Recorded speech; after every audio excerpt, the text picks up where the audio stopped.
Bonjour Jeanne Mas. Bonjour. Quel plaisir de vous retrouver. Ma vie est une pomme, vous dites dans un livre. Pour nous, évidemment, notre vie, ce sont vos chansons. Toute première fois, qui n'a pas chanté sur cette chanson-là et votre vie a été bouleversée par la chanson, par la musique aussi. Exact, oui. Ça a été un rêve que j'ai réalisé. Donc voilà, j'ai vécu ce que j'attendais de ma vie. Ouais. Une partie. Et c'était complètement inattendu pour vous. Vous le racontez d'ailleurs dans un livre. Dans ce livre, on va parler évidemment de vos choix en matière d'alimentation, votre choix du combat pour les animaux. C'était inattendu parce que vous arrivez en France, vous venez d'un milieu pauvre, en Espagne, vous êtes adopté par les sœurs, et puis le triomphe est là. Ah non, je ne suis pas adoptée par les sœurs. Là, non, je suis arrivée chez les sœurs quand je suis partie en Italie. Non, je n'ai pas été adoptée. non, mais c'est vrai que je venais d'un milieu très modeste et que atteindre le succès comme ça, on ne s'en rend pas trop compte, mais surtout on remercie la vie de nous avoir donné la force d'y arriver et puis que ça vous arrive. Oui, et pourtant, qu'est-ce que ça a été dur? Qu'est-ce que votre enfance a été dure? Non, il ne faut pas dire ça. Non, ce que je décris dans mon livre, c'est vrai, ce sont des épisodes liés à l'alimentation, mais c'est vrai que quand on n'a pas d'argent, la vie est toujours plus difficile. Mais je ne peux pas dire aujourd'hui que ma vie a été aussi malheureuse, parce que ce serait manquer de respect à ma mère, qui a fait de son mieux pour m'élever, pour me nourrir, pour m'habiller. Donc non. Puis vous savez, c'est quand on vit des vies difficiles qu'on devient quelqu'un de plus fort. Oui. Moi, j'en prends un avantage de cette enfance qui n'a pas été simple. Voilà, ça a fait de moi la personne que je suis aujourd'hui. Oui, vous vous êtes révolté. Vous le dites bien dans ce livre, et notamment quand vous avez vu comment on traitait les animaux et comment on vous a obligé. Vos parents étaient très durs là-dessus, c'est vrai. Ils vous donnaient des claques, ils vous donnaient des coups pour vous obliger à manger de la viande. À ce point non, c'est pas pour que je mange de la viande, mais bon, c'est vrai qu'il y avait des tensions dans la famille, donc des fois, oui, ça partait un peu dans tous les sens. Mais moi, en fait, mes parents, ce qu'ils faisaient, c'est qu'ils suivaient ce qu'ils pensaient être bien. C'est-à-dire, on mange de la viande parce que c'est la santé. Mais il y a de ça 50 ans maintenant. Oui. Donc, imaginez, encore aujourd'hui, les mentalités n'ont pas évolué. Donc, on force les enfants à manger de la viande alors qu'on sait... Vous disiez, c'était ma torture. Manger était une torture pour moi. Manger de la viande était une torture, certes, et donc à la fin, c'est devenu une torture générale de manger tout court, et c'est pour ça qu'après, j'ai commis des erreurs de ne plus m'alimenter et tout ça. Vous devenez même pratiquement obèse à un moment donné. Parce que la mauvaise alimentation vous rend obèse, parce que la viande vous rend obèse, parce que la charcuterie vous rend obèse. Et encore, j'étais pas obèse, j'étais grosse. Oui. J'ai vu aux États-Unis ce que obèse veut dire. J'en étais pas quand même à ce point-là. Et c'est vraiment très triste qu'on n'aide pas ces gens-là à récupérer une alimentation plus saine.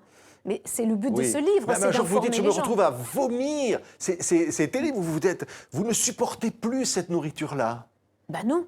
Puisque je ne l'aimais pas, puisque j'étais forcée à manger quelque chose, j'étais forcée à manger de la viande, et pour moi, la viande, c'était de la mort. C'était la mort d'un animal qui ne méritait pas de mourir pour m'alimenter, moi. Oui, mais alors, on voit des images de souffrance animale, des poussins que l'on jette comme ça vivants, encore aujourd'hui. Ça vous rend folle? Ça me rend folle, ça me révolte. En fait, quand on voit ces poussins, ça me révolte. C'est plus qu'une révolte, ça me heurte. Je me demande à quel moment l'homme a viré sur le chemin du sadisme, du mépris, de tout ce qu'on fait subir à un animal qui est d'une pure innocence et qui n'a rien demandé, qui n'a rien fait, qui ne peut même pas se défendre. Donc ça, c'est vraiment quelque chose... Oui, voilà. C'est terrible de voir ça, mais certains vous diront, il faut bien se nourrir. On peut se nourrir sans cruauté, n'est-ce pas? Même manger de la viande sans cruauté, offrir aux animaux une belle vie et une mort digne et sans souffrance, c'est quelque chose qu'on devrait obtenir pour le bien-être des animaux et pour le bien-être de ceux qui continuent de manger de la viande. Oui. Vous pensez qu'il y a un désir de faire souffrir les animaux? Il y a un sadisme. Il y a un sadisme chez l'homme qu'il faut pénaliser. Il faut sanctionner le sadisme envers les animaux. Point barre. Je veux dire, les animaux méritent la dignité, méritent une vie et méritent qu'on les protège. Oui. Quand on a besoin d'un animal parce qu'on se sent seul, on sait où aller le chercher et on le chouchoute. Quand on a besoin de manger, on torture et on ferme les yeux sur les tortures sur les porcs, sur les bovins, sur les poussins. Ça, c'est pas juste. Oui, vous dites dans ce livre, Lorsque je mange le cœur d'un veau, quelque chose de ce qu'on voulait m'obliger à le faire, je sentais c'était quelque chose comme un corps étranger qui allait dans mon corps, un cœur qui allait croiser le mien. Vous avez des mots terribles. Je transcris ce que en fait, dans mon livre, je transcris ce que je ressentais quand j'étais enfant. C'est tout. Et c'est quand on est enfant, on ne veut pas manger de l'animal parce que les animaux sont nos amis, parce qu'on apprend à lire sur des histoires avec les animaux, parce que les animaux nous font rêver et parce qu'il n'y a pas meilleur compagnon qu'un animal. Oui, l'animal est extraordinaire et pourtant, les corridas, alors ça c'est un truc. Vous dites le taureau, vous dites c'est un meurtre prémédité. C'est un meurtre prémédité, vous êtes d'accord avec moi? Vous en avez vu, moi j'en ai jamais vu. Moi on me les a racontés. On me les a racontés et je trouve que ça, c'est inadmissible. Et je ne mettrai plus jamais les pieds en Espagne tant qu'il y aura ça. Ah oui, vous dites, je ne mettrai plus jamais les pieds en Espagne. Je ne mettrai plus jamais les pieds en Espagne tant que la corrida fera partie de ce qu'ils appellent la culture. Je veux juste signaler, une culture, c'est fait de chants, c'est fait de danse, c'est fait de joie. Ça n'est pas fait de on vous dira, c'est une massacre tradition, ça fait partie aussi de l'histoire. La tradition, mais bien sûr, les guerres aussi, alors sont des traditions. L'homme a toujours déclaré la guerre depuis le début des temps. Alors, mais aujourd'hui, on condamne. Parce qu'on condamne la férocité des guerres. Et ça, c'est de la férocité. Et ça devrait être condamné aussi. Les Espagnols, ils ont le flamenco, mais qu'ils fêtent, je veux dire, qu'on garde cette tradition qui est magnifique et qu'on arrête de torturer de pauvres bêtes juste parce qu'il y en a un qui a un problème de 1-1. Ah oui, vous pensez que c'est ça? Je pense que c'est ça. Non, c'est quoi le problème? Je pense que l'homme, il a toujours besoin de se confronter et d'imposer sa supériorité à l'animal. Or, l'homme est un animal comme les autres. Et son devoir sur Terre, c'est de protéger les autres espèces, non pas de les exterminer. Oui, parce qu'en plus, vous dites c'est très mauvais à la santé. Vous dites la viande d'un animal qui a été abattu dans d'atroces souffrances, elle grouille de choses extrêmement mauvaises. Et ce n'est pas moi qui le dis, mais ce sont tous les experts, et c'est même l'OMS, et c'est tous les spécialistes, tous les nutritionnistes, et tout vous diront, mais même les éleveurs, les bons éleveurs, ceux qui prennent soin de leurs bêtes, vont vous dire, le jour où le transport des animaux en France est à condamner, et les abattoirs sont à condamner, parce que tout le travail que moi j'ai fait pour vous donner une bonne viande, elle est sacrifiée, tout ce travail est sacrifié au moment où on torture l'animal, où on le massacre et où on le fait souffrir. Ce que vous mangez, à ce moment-là, ce ne sont que des bactéries. Oui. Vous dites on ne mange pas ses amis, parce que les animaux sont nos amis. On ne mange pas les animaux. En fait, c'est pas moi qui le disais, mais c'est Monsieur Shaw qui disait les animaux sont mes amis, je ne mange pas mes amis. C'est vrai, mais ça, je veux dire, c'est loin du concept des gens qui ne savent pas aujourd'hui compenser les protéines animales par des protéines végétales. Et je vous assure qu'aujourd'hui, c'est tellement facile d'avoir ces informations sur Internet. Elles sont sur mon livre. Vous donnez plein de conseils. Ça fait 23 ans que vous êtes végétarienne aujourd'hui, Jeanne. Vous vous sentez bien?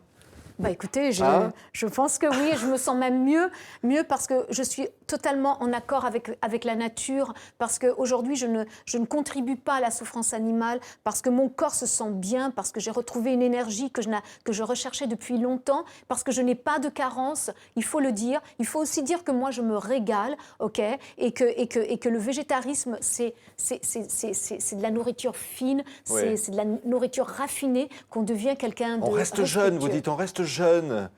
Ben oui. Je pense qu'on reste jeune. De toute façon, déjà, on prend plus soin de sa peau, mais et on prend soin de son... on évite des milliers de maladies. On réduit toutes les chances de faire... déjà, les maladies cardiovasculaires, les végétariens ne connaissent pas, mais on réduit les chances de tomber malade, mais de 80%. Ouais. Vous lâcherez jamais, hein. On vous sent... c'est incroyable, hein. Vous avez une passion. Vous avez la passion de la musique. Aujourd'hui, vous avez cette passion-là, Jeanne Mas. J'ai toujours eu la passion de l'alimentation végétarienne et aujourd'hui végane, mais je ne la transmettais pas, tout simplement parce que ça faisait partie de ma vie.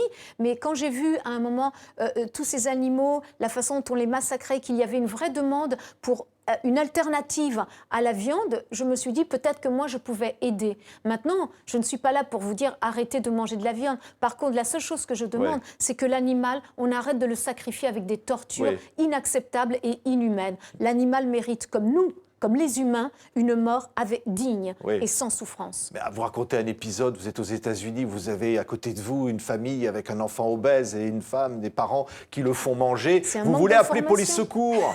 Vous me dites, je veux appeler police secours pour les faire punir. Parce que j'ai dit à mon fils, si je ne le fais pas, c'est comme ne pas porter assistance à personne en danger. Un enfant de 8 ans qui est obèse est un enfant à qui on réduit toutes les chances de survie et qui n'atteindra peut-être pas ses 20 ans. Et ce n'est pas moi qui le dis, ce sont des spécialistes de nutrition. Et donc vous vouliez appeler police secours? Oui, je sais, je voulais... Mais j'ai trouvé ça... Je trouve ça vache. Je veux dire qu'on ne fasse pas attention à la santé de nos enfants. Merci beaucoup, Jeanne Masse. Ma vie est une pomme, c'est donc votre livre publié chez Michel Lafon. On était ravis de vous revoir sur TV5 Monde. Merci, Jeanne. Merci.